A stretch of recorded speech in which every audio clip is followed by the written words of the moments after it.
Adani ports CEO ആയിട്ടുള്ള പ്രദീപ് ജയരാമന്റെ ഈ രണ്ട് വാക്കുകൾ ഡെഡിക്കേറ്റ് ചെയ്യാണ്. The perception with our industries ministers talked about that the perception and reality of Kerala are two different things, right? And it's a personal experience from us, sir. No port in the world has scaled up like this. ഇത് ചെറുതാണ്. മന്ത്രി P Rajeev പങ്കുവെച്ച video ആണ്. വിഴിഞ്ഞം കോൺക്ലേവിൽ വിഴിഞ്ഞം തുറമുഖ വികസനവുമായി ബന്ധപ്പെട്ട പ്രവർത്തനങ്ങൾ 1 വർഷം കൊണ്ട് പൂർത്തീകരിക്കുന്നതാണ് പതിവ് രീതി, അല്ലെങ്കിൽ കരൺ അദാനി നിർദ്ദേശം നൽകിയിരുന്നത് അത്ര പെട്ടെന്ന് തീർക്കണമെന്നായിരുന്നു. പക്ഷേ ലോകത്തിൽ ആദ്യമായി ഒരു തുറമുഖത്തിൻ്റെ വികസന പ്രവർത്തനങ്ങൾ കേവലം 6 മാസം അവർ ലക്ഷ്യം വെച്ചു, 3 മാസം കൊണ്ട് പൂർത്തീകരിച്ചു. അതിനുവേണ്ട സകലമാന സഹായങ്ങളും ഈ ഗവൺമെൻറ് ചെയ്തു തന്നു. കേരളത്തെക്കുറിച്ച് പുറത്ത് പ്രചരിക്കുന്നത് മറ്റൊരു അഭിപ്രായവും. എന്നാൽ അനുഭവത്തിലേക്ക് വരുമ്പോൾ ഈ പ്രചരണം മുഴുവൻ പച്ചക്കള്ളമാണെന്നും അദാനി പോർട്ട് സിഇഒ ആയ പ്രമോദ് രാമൻ തുറന്നു പറഞ്ഞു. The perception with our industries ministers talked about that the perception and reality of Kerala are two different things, right? And it's a personal experience from us, sir. No port in the world has scaled up like this. And Mr. Karan Adani said that it will take 12 months. You put all the resources that is needed, and if you can do it in 6 months, it is going to be a big success. We did it in 3 months. And that is tremendous support from everybody. So there was no breakage, no issues. Everything was resolved then and there.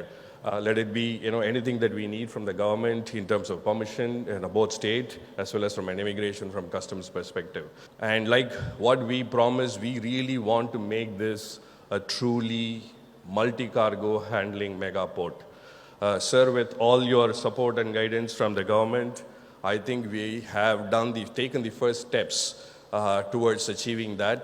And next year, we will actually be full in our first phase, and we will be further expanding. And like the last 2 days mentioned, the government is open for suggestions, open for discussion. The government officers are always available. The ministers are all available, right? I would suggest the business fraternity to really look at it seriously.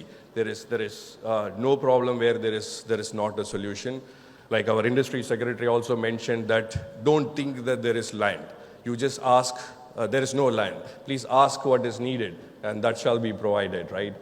I want all of you to take this suggestion seriously, and thanks for keeping faith in us, and a great partnership that is going. And these are just the first steps, and the future is much bigger and much brighter for Virinjam. Thank you very much. ഇതൊക്കെയാണ് ഇന്നത്തെ കാലഘട്ടത്തിലെ പച്ചയായ യാഥാർത്ഥ്യം. എന്നിട്ടും കേരളത്തിൻ്റെ പുരോഗമനം അതിനെ ഇകഴ്ത്താൻ ശ്രമിക്കുന്ന കുറേയേറെ കുലംകുത്തികൾ ഈ നാട്ടിലുണ്ട്. അവർ സംഘടിതമായി നടത്തിക്കൊണ്ടിരിക്കുന്ന കുപ്രചരണങ്ങൾ ഇവിടത്തേക്ക് വ്യവസായങ്ങൾ കടന്നു വരരുത്, അങ്ങനെ വരാതിരിക്കാൻ വേണ്ടി അവർക്ക് സ്വാധീനമുള്ള മാധ്യമങ്ങളിലൂടെ പലതരത്തിലുള്ള വ്യാജ പ്രചരണങ്ങൾ നടത്തി ഇൻവെസ്റ്റേഴ്സിൻ്റെ ഉള്ളിൽ തെറ്റിദ്ധാരണ ഉണ്ടാക്കാൻ പരിശ്രമിക്കുന്നുണ്ട്. അത്തരം തെറ്റിദ്ധാരണകൾ ഉണ്ടാക്കാൻ പരിശ്രമിക്കുന്നവർക്കുള്ള മറുപടിയാണ് പ്രദീപ് ജയരാമനിലൂടെ തിരുത്തപ്പെടുന്നത്. ഇത്തരം വാക്കുകൾ ലോകം കേൾക്കും, അവർ തിരിച്ചറിയും.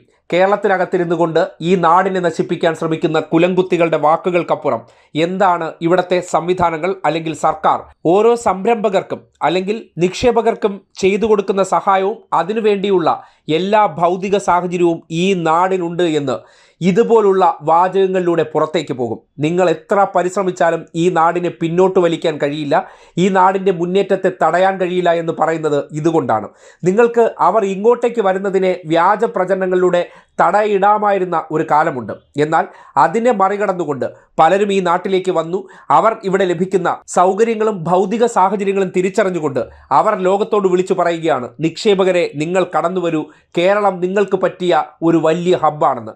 അത് തന്നെയാണ് വിഴിഞ്ഞം തുറമുഖ നിർമ്മാണവുമായി ബന്ധപ്പെട്ട് അതിൻ്റെ വികസന പ്രവർത്തനങ്ങൾ സാധാരണഗതിയിൽ 1 വർഷമെടുത്ത് നടപ്പാക്കുന്നത് 6 മാസം ലക്ഷ്യം വെച്ച് അവരുടെ പരിപൂർണമായിട്ടുള്ള സംവിധാനങ്ങൾ ഉപയോഗപ്പെടുത്തിക്കൊണ്ട് കേവലം 3 മാസം കൊണ്ട് അത്തരം പ്രവർത്തനങ്ങൾ പൂർത്തിയാക്കി ചരിത്രം സൃഷ്ടിച്ചിരിക്കുന്നു എന്ന് അവർ തന്നെ തുറന്നു പറയുമ്പോൾ കേരളത്തിന് കിട്ടുന്ന ഒരു പൊൻതൂവലാണ് ആ വാക്കുകളെന്ന് നിസ്സംശയം പറയാം.